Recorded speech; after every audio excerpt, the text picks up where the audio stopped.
자, 은혜 받으실 하나님 말씀은 마태복음 5장 3절 말씀입니다. 한 절입니다. 신약성경 마태복음입니다. 마태복음 강의 7번째 시간입니다. 마태복음 5장 3절 말씀 우리 다 같이 합독하도록 하겠습니다. 시작. 심령이 가난한 자는 복이 있나니 천국이 그들의 것이며. 우리 다시 한번 내 영혼을 향해서 선포하겠습니다. 시작. 심령이 가난한 자는 복이 있나니 천국이 그들의 것이며. 아멘. 심령이 가난한 자는 이와 같은 제목으로 하나님 말씀 함께 나누도록 하겠습니다.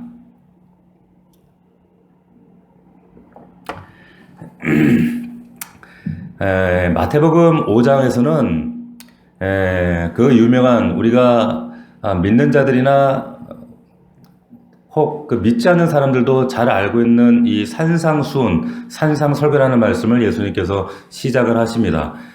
담겨져 있는 사상과 메시지가 워낙 깊고 숭고하기 때문에 이것을 천국 대헌장이다 이렇게 수식어를 붙여서 표현하기도 합니다. 천국 대헌장이다 라고 하는 거예요. 그래서 우리와 종교적인 색깔이 달랐던 인도의 그 마하트마 간디 같은 사람이 마지막 노년에 가장 사랑했던 말씀이 바로 이 마태복음 산상 이 수훈의 말씀이었다라는 것을 우리가 익히 잘 알고 있습니다. 우리가 지난주 보았던 1절 말씀을 여러분들이 다시 한번 보시면 이런 말씀으로 산상수훈을 열었어요. 예수께서 무리를 보시고 산에 올라가 앉으시니 제자들이 나온지라. 입을 열어 가르쳐 이르시되. 자, 근데 1절은 지난주에도 잠시 언급해 드렸지만 아주 노골적인 대단히 히브리적인 그런 표현입니다. 왜냐하면 여기 우선 산에 올라가 앉으니까 제자들이 나왔다라는 거예요. 올라가 앉았다. 산에 올라가 앉았는데 나왔다. 지난주 말씀드린 것처럼 이 장면에서 유대인들이라면 대번에 떠올리게 되는 이미지, 연상되는 이미지가 뭐냐면 바로 시내산에서 하나님의 말씀을 전수받아 전해주는 그 모세를 딱 떠올리게 된다는 거예요. 자, 마태가 계획적으로 이 장면을 의도한 겁니다. 그래서 누가복음에는 이것이 평지설교, 평지사심 산상 그 팔복으로 나와 있는데 이 마태는 산에 올라갔다라고 되어 있거든. 왜 의도하고 있다는 거예요. 시내산의 사건, 그 모세의 이미지를 지금 오버랩 시키기 위해서 의도적인 그런 기록을 남겨두고 있다. 자, 왜냐하면 마태복음의 주요 포커스가 유대인이기 때문에 그렇습니다. 이 유대인들의 그 고정관념과 생각을 깨뜨려야 되기 때문에 그래서 너희들이 지금 보고 있는 이 예수가 너희들이 기다리던 그 메시아 그리스도라는 사실을 바로 깨닫게 하기 위해서 설명하기 위해서 이런 지금 의도로 설명을 하고 있는 거죠. 그리고 여기 보면 산에 올라가 앉으시니 그랬어요. 앉으시니. 일반적으로 유대 랍비들은 가르칠 때 랍비들이 앉습니다. 그리고 쭉 빙 눌러서 그러면은 그 듣는 청자들은 서서 듣게 되어 있어요. 왜 그런가? 말씀에 대한 존경의 의미예요. 지금도 그렇습니다. 회당에서 랍비들이 앉아서 가르치는 의자를 그래서 그를 모세의 의자다 이렇게 얘기를 해요.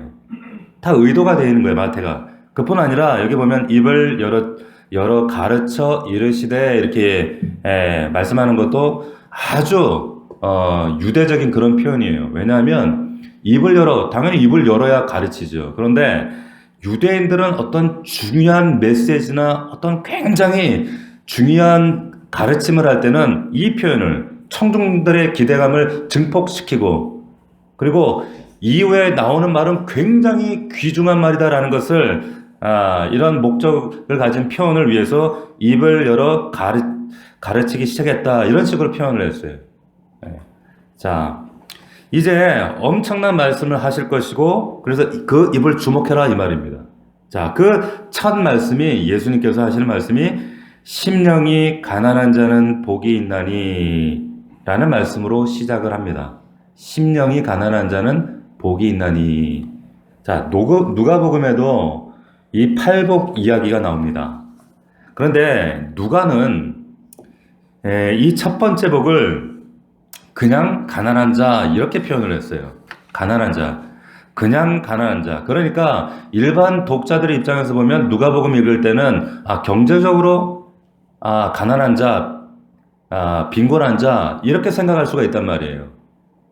당연히 가난이라는 의미 속에 당연히 이 가난이라는 의미 속에는 그런 의미도 포함되어 있죠. 경제적 빈곤함 포함이 내포되어 있는 게 맞습니다. 그런데 오늘 우리가 이제 살펴보는 마태는 그 앞에 어떤 수식어를 붙이는가 하면 심령이 가난한 자는 이런 수식어가 붙어 있어요. 심령이. 자, 그럼 여기서 말하는 심령은 어떤 내면 세계를 지금 얘기하거든요. 그럼 마태는 왜 이렇게 가난한이라는 그 표현 앞에 심령이라는 수식어를 쓰게 됐을까?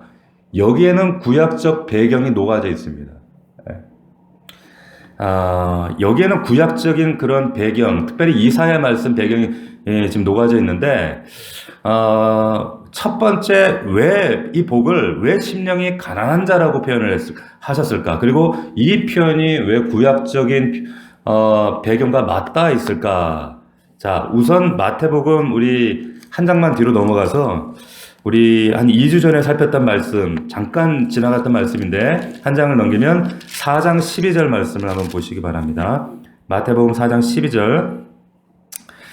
예수님께서 이제 세례받고 이제 광야 시험을 마치고 근데 그때 이제 요한이 잡혔다는 소식을 들어요. 12절 말씀에 보면 예수께서 요한이 잡혔음을 들으시고 갈릴리로 물러가셨다가 나사렛을 떠나 스불론과 납달리 지경 해변에 있는 가버나움에 가서 사시니 이는 선지자 이사야를 통하여 하신 말씀을 이루려 하심이라. 일러스되 스불론 땅과 납달리 땅과 요단강 저편 해변 길과 이방의 갈릴리여 흑암에 앉은 백성이 큰 빛을 보았고 사망의 땅과 그늘에 앉은 자들에게 빛이 빛이었도다.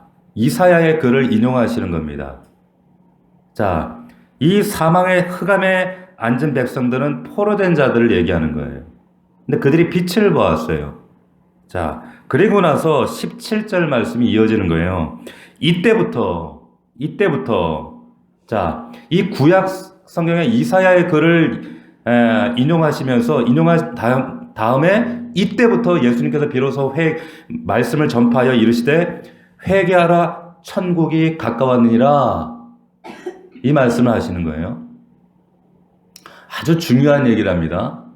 지금 가장 중요한 이 천국 복음의 핵심적인 이 메시지의 구약적 배경이 뭐냐는 거예요. 여기 회개라는 의미가 이렇습니다. 우리가 윤리적으로 물론 이제 회개는 도덕적으로나 윤리적으로나 우리가 행했던 실수를 돌이키고 참회하고 반성하고 이런 넓은 의미에서는 그런 의미가 맞아요. 맞지만 여기서 말하는 회개의 본질은 이런 뜻입니다.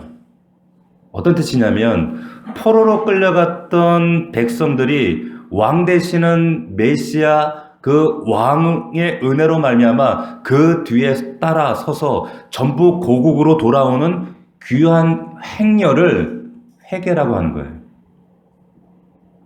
자, 이해가 되십니까? 귀로의 행렬을 그것을 회개다 이렇게 이사야 구약적 배경에서 이렇게 설명한다는 거예요.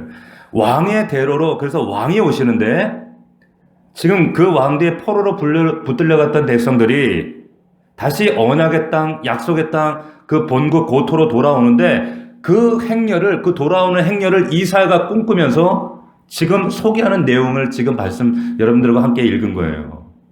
자, 그래서 여기서 말하는 회개의 본질은 조금 우리가 일반적으로 이해하는 이 회개와는 사뭇 많이 다르죠.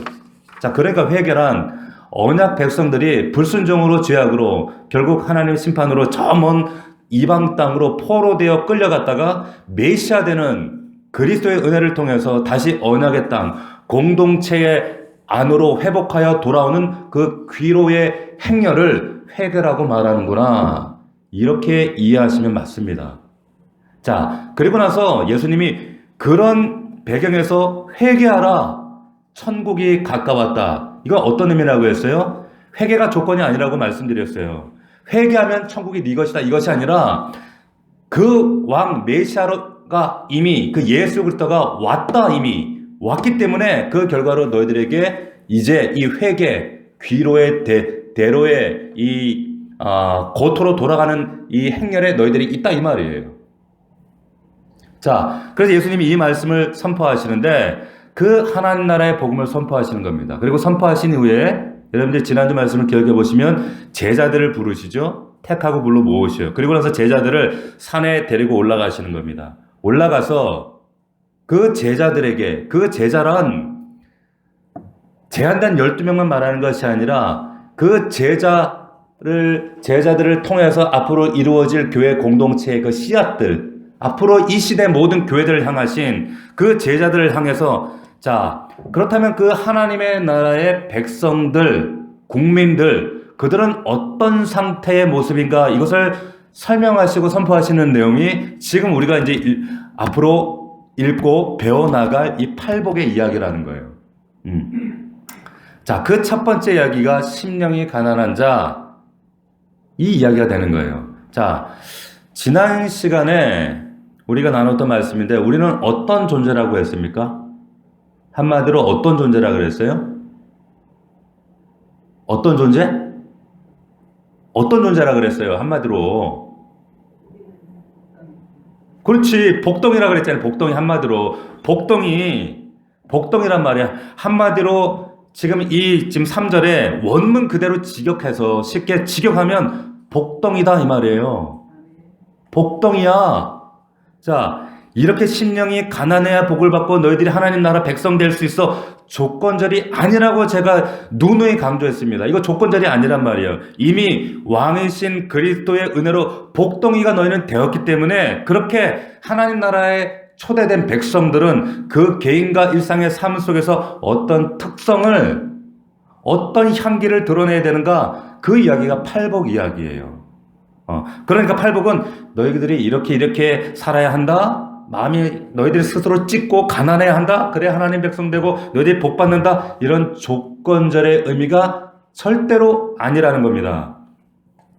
그렇다면 내가 이미 그리스도의 공로로 나는 복덩이가 되었고 내 안에는 당연히 하나님 나라에 그렇다면 백성된 내적인 성품과 그리고 향기가 나타나야 되는구나. 그 특징을 예수님께서 제자들에게 이 땅에 펼쳐질 교회 공동체, 저와 여러분들에게 하나님 백성들에게 지금 설명하고 계시다라고 하는 거예요. 이게 팔복이라는 겁니다. 자, 본론으로 들어가서 도대체 그럼 여기서 심령이 가난하다는 말이 무슨 뜻인가? 심령이 가난하다는 말이 무슨 뜻인가? 자, 가난함이 당연히 물질적인 가난함도 있지만 이것이 이사야의 글에 포로된 자들의 상태에서 이 생성된 배경을 우리가 이해한다면 이 이사야의 글에서 이 표현의 가난의 의미가 뭔가를 우리가 좀 구체적으로 이해할 필요가 있다라고 하는 겁니다. 자, 우리가 그러기 위해서 이사야를 한번 돌아가 보겠습니다. 이사야 61장으로 한번 돌아가 보겠습니다. 구약성경 이사야 61장으로 한번 찾아봅시다. 구약성경 1042면에 있습니다. 1042, 1042면. 이사야 61장 1절이에요.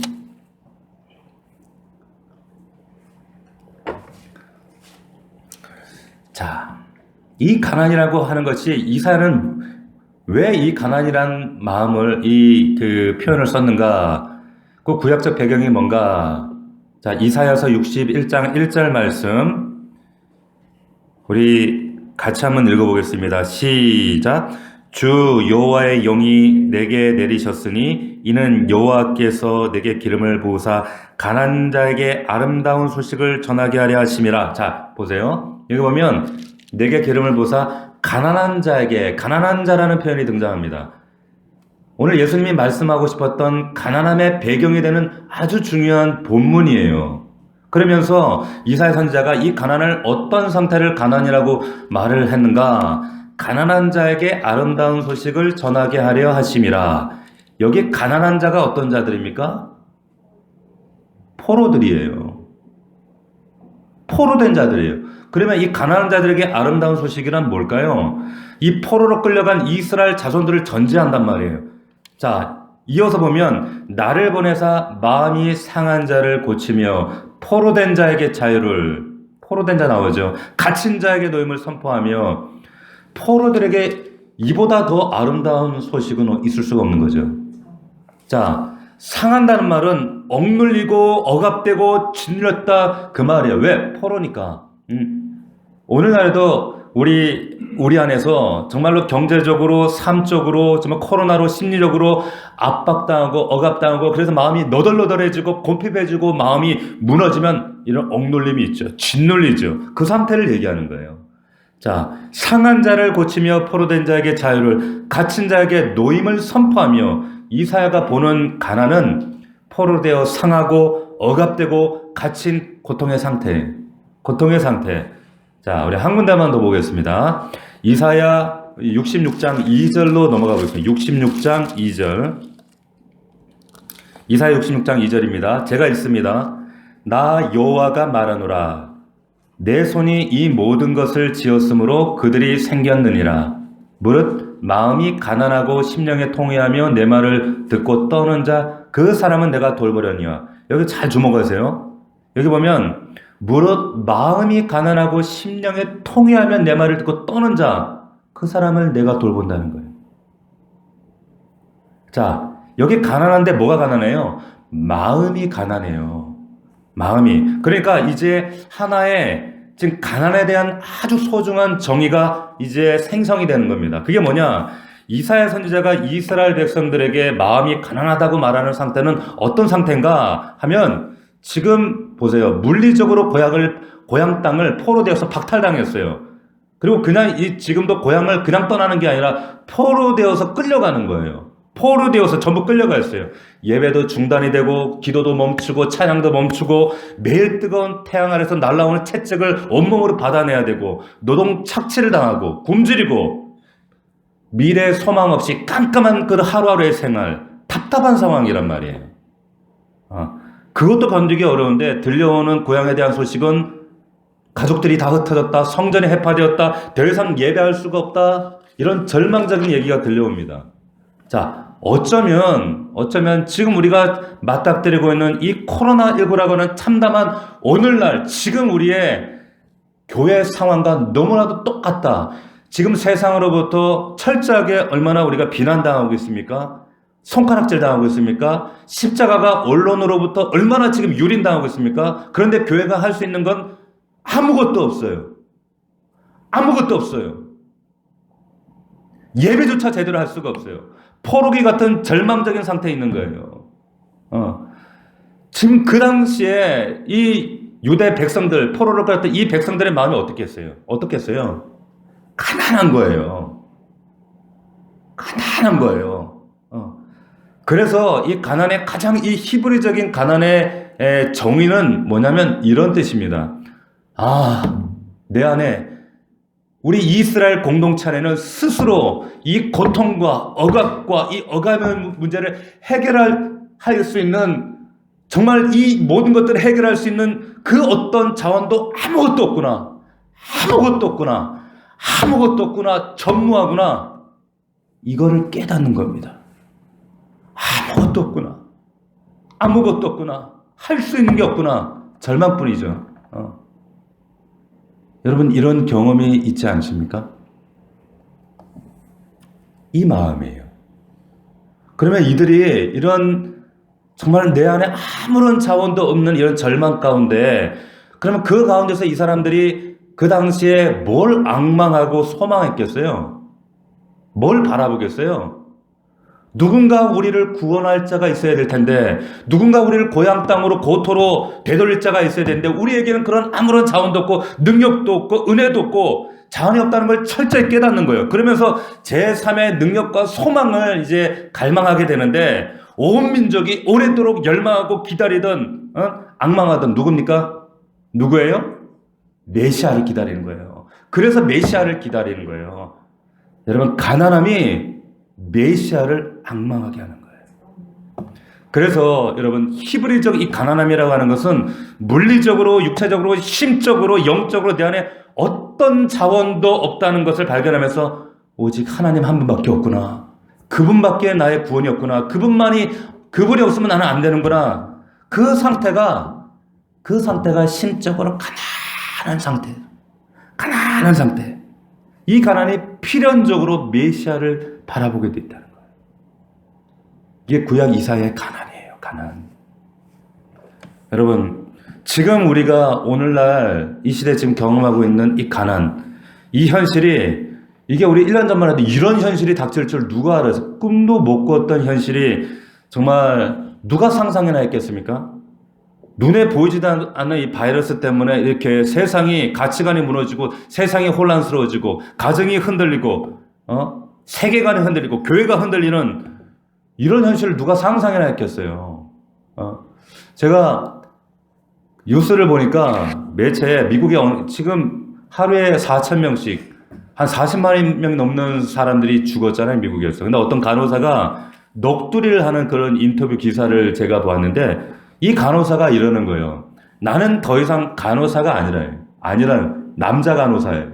나는 더 이상 간호사가 아니라는 거. 왜? 밀려드는 확진자들을 수백 명씩 밀려드는데 그 사람들을 바라보면서 자신이 할 수 있는 일은 이 사람은 시체로 나갈 사람. 이 사람은 약을 투입해야 될 사람. 이 사람은 소망 있는 사람. 소망 없는 사람. 라벨을 붙이는 것밖에 할 수 있는 게 없더라는 거예요. 자기는 그냥 밀어닥치는 그 확진자들 앞에 그냥 라벨 붙이는 기능인에 불과합니다. 의료 체계도 무너지고 손쓸 수도 없고 숨 막히는 이 현장에서 자기가 도망치고 싶은데 도망칠 수도 없다는 거예요. 나는 더 이상 의료인이 아니라는 거예요. 그러면서 막 탄식하면서 울어요. 아무것도 할 수 없는 무기력한 삶일 뿐이다. 이렇게 고백을 하는 겁니다. 여러분, 이럴 때 이런 장면에서 우리의 인생의 우리 인간의 본질을 들여다보게 되는 거예요. 이런 상황이 여러분 우리의 삶 가운데 이번에 마지막일 것이라고 누가 장담할 수 있겠어요? 이게 한 나라에 국한된 사건이 아니라 지금 전 세계적인 현상이잖아요. 그리고 보세요. 저 바벨론으로 끌려갔던 이스라엘 백성들이 자기들이 할 수 있는 것들이 아무것도 없어요. 자기 안에 아무런 자원도 없어요. 그 무력감과 좌절감에서 그런 이 사람들의 마음이 어떻겠어요? 어떤 마음이겠어요? 가난해지는 거예요. 가난해지는 거예요. 심령이 가난해지는 거예요. 여러분, 우리 한 군데 말씀만 더 찾아보겠습니다. 우리 시편 40편 말씀을 한번 찾아보겠습니다. 시편 40편 말씀. 이거는 누가 쓴 글인가? 이거는 다윗이 쓴 글입니다. 자, 17절 말씀을, 40편 17절 말씀을 제가 읽어드립니다. 구약성경 832면 시편 40편 17절입니다. 나는 가난하고 궁핍하오나 주께서는 나를 생각하시오니 주는 나의 도움이시오 나를 건지시는 이시라. 나의 하나님이여 지체하지 마소서. 자, 다윗이 쓴 시입니다. 다윗이 누굽니까? 왕이에요. 가난해요? 왕이 가난합니까? 내 자신을 가난하다고 표현했어요. 나는 가난하고 궁핍하오나 주께서는 나를 생각하시오니 주는 나의 도움입니다. 그분이 나를 건지십니다. 왕이 뭐래요? 나는 가난하고 궁핍합니다. 심령이 가난한 상태라는 거예요, 다윗이. 여러분, 그리고 이 시가, 이 가난을 이해하기 위해서는 이 시가 어떤 배경에서 나오는가 우리가 알 필요가 있겠죠. 우리 1절, 40편 1절로 우리 처음으로 돌아가면 다윗의 시 인도자를 따라 부른 노래 이렇게 나와 있어요. 그리고 1절에 보면 내가 여호와를 기다렸더니 귀를 기울이사 나의 부르짖음을 들으셨도다. 지금 뭐 때문에 다윗이 지금 심령에 어떤 절망감 때문에 절박함 때문에 지금 부르짖고 있을까요? 뭐 때문일까요? 2절을 보시면 나를 기가 막힐 웅덩이와 수렁에서 끌어올리시고 내 발을 반석 위에 두사 내 걸음을 견고하게 하셨도다. 자, 과연 다윗 인생의 이 기가 막힐 웅덩이, 이 기가 막힌 수렁은 뭘까요? 뭐였을까요? 우리가 사무엘상을 나누었지만은 사무엘상에 보면 당시 다윗 인생 가운데 가장 기가 막힌 웅덩이 수렁은 뭐예요? 바로 밧세바의 간음 사건이에요. 밧세바의 간음 사건. 그 죄를 범죄하고 나서 하나님이 영이 떠나버리시는 그런 고통을 겪으면서 다윗이 시편 51편에 뭐라고 자기 자신을 고백합니까? 내가 모태에서 태어날 때부터 나는 죄인이다. 나는 죄악 중에 출생했습니다. 나를 우슬초로 씻어주십시오. 이런 고백을 하거든요. 다윗 인생의 가장 깊은 수렁이었습니다. 웅덩이였습니다. 근데 거기서 끌어올려졌다는 거예요. 끌어올려졌대요. 그리고 그 발을 어디에 두셨습니까? 중요한 말씀을 반석 위에 뒀다고 얘기해요. 반석. 나를 기가 막힌 웅덩이와 수렁에서 끌어올리시고 내 발을 반석 위에 두사 내 걸음을 견고하게 하셨도다. 자, 여러분 신구약에서 반석은 이 반석이라는 것은 예수 그리스도를 예표하고 상징한다는 것을 우리가 상식적으로 이해하고 알고 있습니다. 자, 그러니까 깊은 수렁, 웅덩이에서 다윗의 발걸음을 그리스도 위에 두었다 얘기하는 거예요. 다윗이 예수 그리스도를 보았어요? 이게 어떻게 가능해요? 이게 어떻게 가능합니까? 어떻게 이게 가능해져요? 자, 이어지는 3절 보세요. 여러분 굉장히 중요한 말씀하고 있어요. 3절 말씀 보면 새 노래 곧 우리 하나님께 올릴 찬송을 내 입에 두셨으니 많은 사람이 보고 두려워하여 여호와를 의지하리로다. 여러분 지금 새 노래를 불러요. 새 노래. 여러분 새 노래라는 교회가 참 많아요. 이 새 노래가 뭘까요? 이 노래는 누가 부를 수 있을까요? 이 노래는 왜 부르게 될까요? 여러분 다윗은 사울 왕이 악귀가 들려서 고통당했을 때 악기를 연주하면서 귀신을 몰아냈던 연주가였어요. 탁월한 연주가였어요. 하나님이 창조하신 천지 만물을 통해서 그가 입을 열면 모든 게 시편이 돼요. 모든 게 노래가 돼요. 모든 게 찬양이 되는 이 노래하는 사람이었습니다. 근데 여기서 새 노래를 불러요. 여기 이 노래는 여러분 어제 옛날 불렀던 노래가 아니에요. 그 노래가 아니에요. 이 노래는 지난날 불렀던 그 노래가 아니란 말이에요. 내 입술에 새 노래를 주었다. 노래를 주셨다. 하나님이 주신 노래인데 이 노래는 예수 그리스도를 만난 사람만 부를 수 있는 새 노래예요. 그 노래라는 거. 그 증거를 뒤에 얘기합니다. 보세요. 지금 밧세바 사건 후에 그 심령이 다윗이 너덜너덜해지고 정말 내가 죄악성에 출생했다는 자기 빈곤을 발견한 후에 내 안에 나를 구원할 수 있는 아무런 의도, 아무런 자원도 나를 구원할 수 있는 방법 아무것도 없구나라고 하는 걸 깨달은 후에 철저한 가난을 깨달은 후에 누군가 부어주시는 은혜를 통해서만이 나는 자유할 수 있는데 구원받을 수 있는데 회복될 수 있는데 그 은혜를 경험하고 나서 이 노래를 부르고 있단 말이에요. 우리 하나님께 올릴 찬송을 내 입에 두셨으니 많은 사람이 보고래요. 여러분, 이 노래는 들어요? 아니면 노래를 봐요? 듣지요. 근데 본대잖아요. 누가 본다고 되어 있습니까? 많은 사람이. 이 노래를, 새 노래를 본다는 거예요. 눈으로. 자, 이 음역세계는 다윗의 삶이 완전히 달라진, 이전의 삶과는 완전히 달라진 그런 삶의 간증을 함의하고 있는 이런 내용이에요. 그래서 많은 사람이 보고 두려워하여 누구를 의지하게 되었다? 다윗같이 여호와를 의지하게 됐다는 거예요. 이게 전도죠. 자, 가난의 본질이 여기에서 드러납니다. 가난의 본질을 여기 얘기해요. 가난함이라고 하는 것은 어떤 형편, 어떤 상황 속에서 주님밖에는 내 인생에 의지할 리가 없습니다. 이 고백이 마르지 않는 상태를 가난이라고 얘기하는 거예요. 주님밖에 없습니다. 이 가난에서 나는 주님밖에 없습니다. 나는 가난합니다. 궁핍합니다. 내 심령이 가난합니다. 그러나 난 주님밖에 없습니다. 여러분 가난하십니까? 가난해요? 자, 근데 다윗이 어떻게 이 반석을 고백하고 새 노래를 고백하게 되는가? 자, 시편 40편 4절 이어서 잘 보세요. 여호와를 의지하고 교만한 자와 거짓에 치우치는 자를 돌아보지 아니하는 자 복이도다. 여호와 나의 하나님이여 주께서 행하신 기적이 많고 우리를 향하신 주의 생각도 많아 누구도 주와 던질 수가 없나이다. 내가 널리 알려 말하고자 하나 너무 많아 그 수를 셀 수도 없나이다. 6절 지금부터 여러분 잘 들으셔야 돼요. 여러분 잘 들으셔야 됩니다. 이때부터 다윗이 계시를 받은 내용이 나오는 거예요. 계시를 받아요. 왜 수렁에서 반석으로 바뀌었는가? 어떻게 새 노래를 부르게 되는가?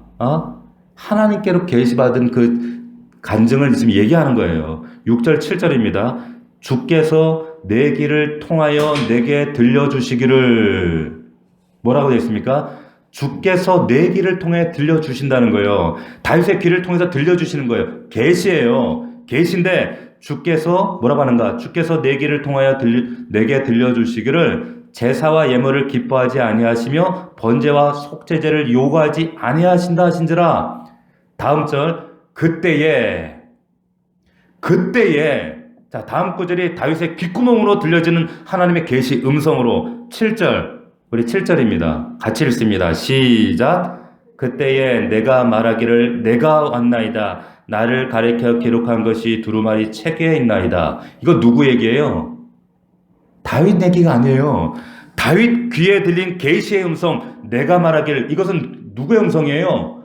그리스도의 음성이에요. 내가 말하기를, 그리스도가 내가 말하기를 내가 왔나이다. 나를 가리켜 기록한 것이 두루마리 책에 있나이다. 여러분, 이 두루마리 책은 뭐예요? 성경책을 말한단 말이에요. 이 책에 기록된 분은 그럼 누굽니까? 오시라 약속된 분, 그분이 누굽니까? 메시아 예수 그리스도. 예수 그리스도라 그 말이에요. 메시아 예수 그리스도.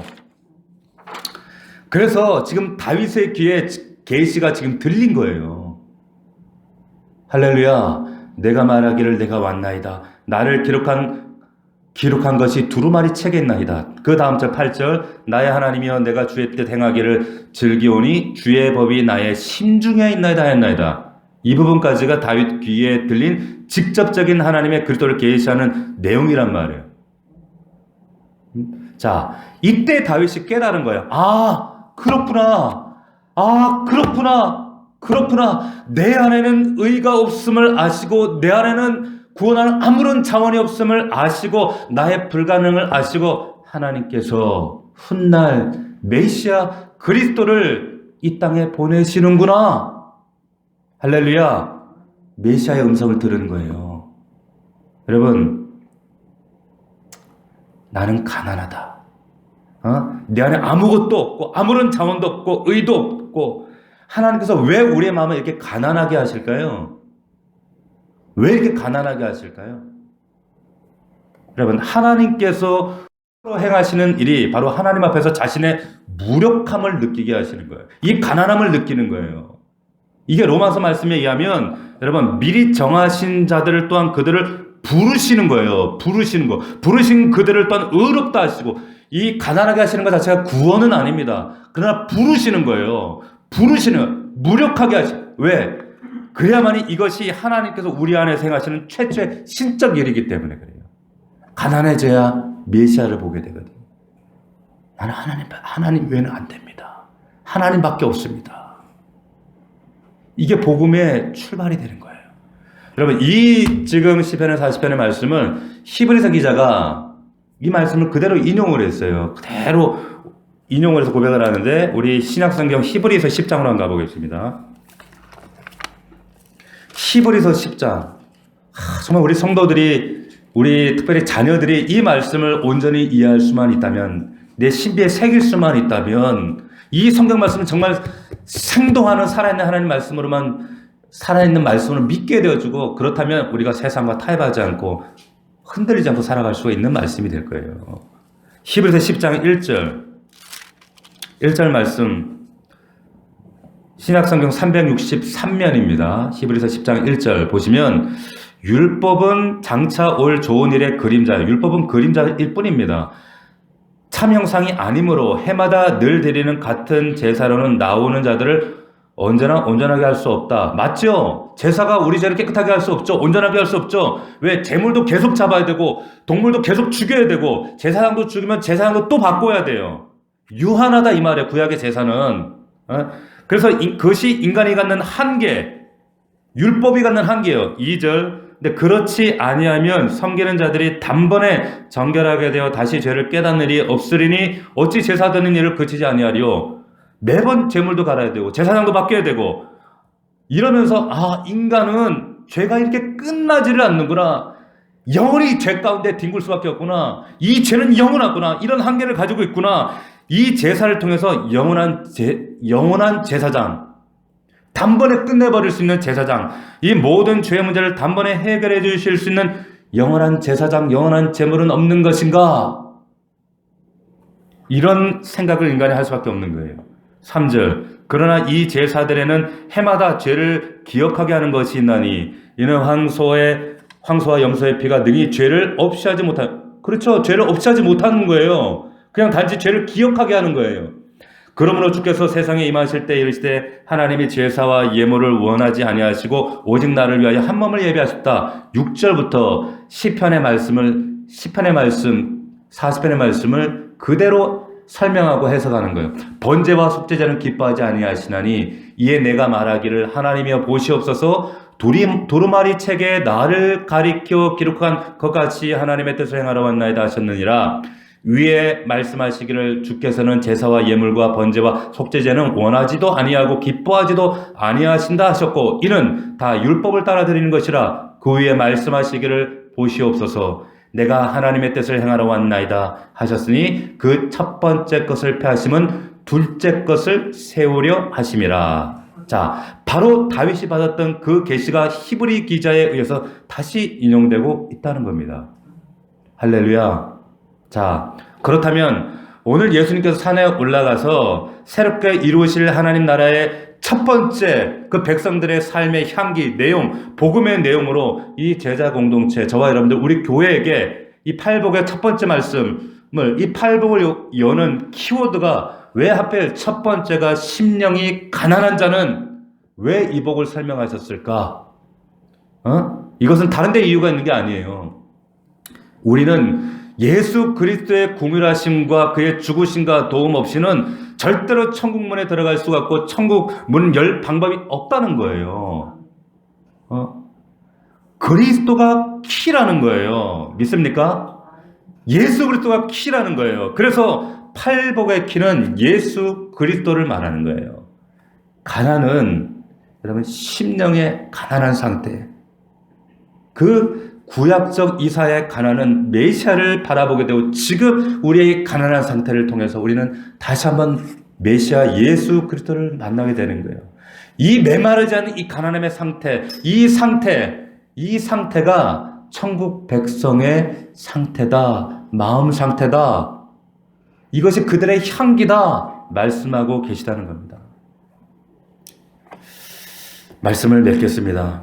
여러분, 이런 비상하고 엄중하고 정말 참담한 우리가 이러한 때를 지나가고 있는 이때에 우리 사랑하는 넘치는 성도들이 물론 삶이 갑갑하고 고단하고 영적으로 물질적으로 경제적으로 힘들고 어렵지만 이 속에서 우리는 우리를 곤곡해 만드시고 가난하게 하시는 그 심령의 가난함을 인해서 다시 한번 우리가 회복해서 이번 기회를 통해서 우리 교회가 여러분들 각자가 잃어버렸던 그리스도의 긍휼, 예수 그리스도 그 천국의 의미를 다시 한번 내 안에 복원하고 심령이 가난한 자로 다시 한번 회복되어지는 그 놀라운 역사와 은혜가 있기를 주님의 이름으로 축원하고 축복합니다. 기도하겠습니다. 우리 이 시간 1분간만 기도하겠습니다. 여러분 가난한 자들이에요. 여러분들이 가난한 자가 되기 위해서 마음을 쥐어짜란 얘기가 아니에요.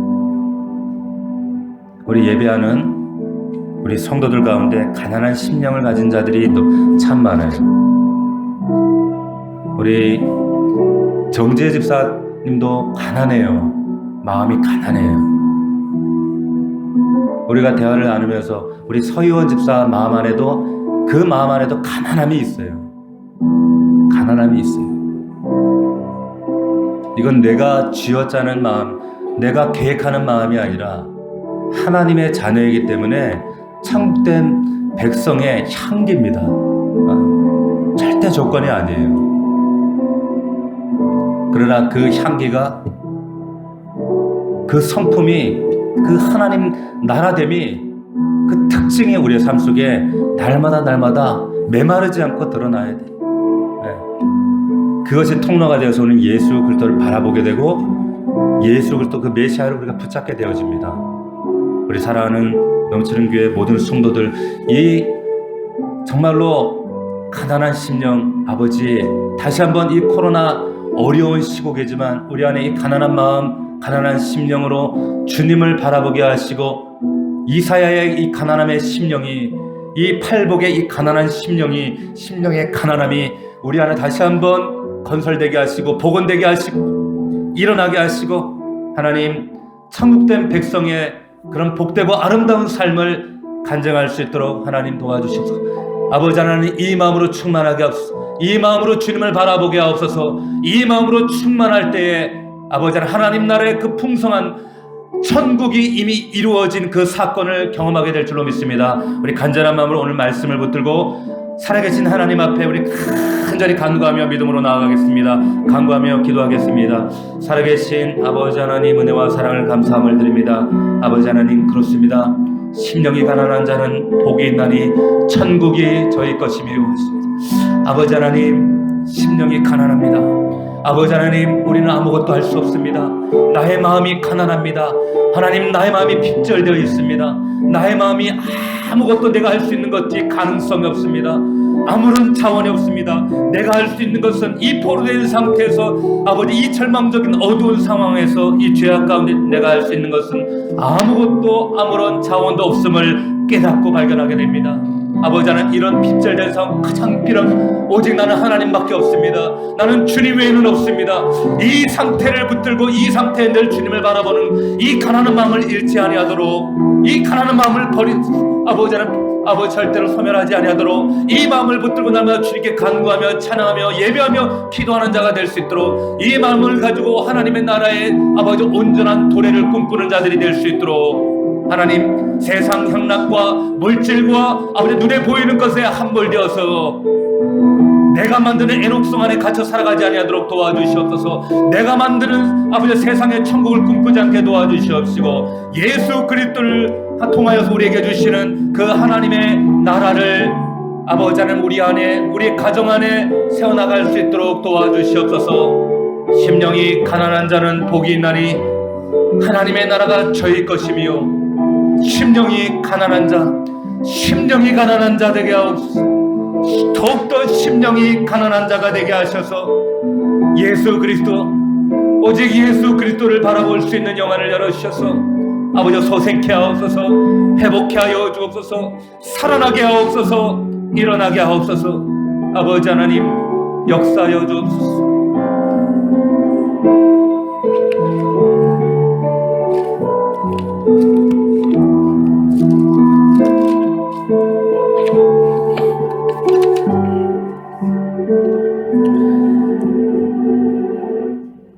심령이 가난한 자는 복이 있나니 천국이 그들의 것이며. 아멘. 주님, 그렇습니다. 이미 천국이 우리 안에 예수 그리스도를 통하여 도래되었습니다.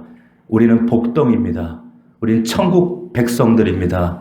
하나님, 그 삶의 특징, 하나님 나라 백성된 성도들의 삶의 특징과 내용과 그 정의가 무엇인가? 하나님, 우리는 복덩이들입니다. 우리는 그래서 가난합니다. 심령이 가난합니다. 아버지 하나님, 우리는 그래서 예수 그리스도를 갈망합니다.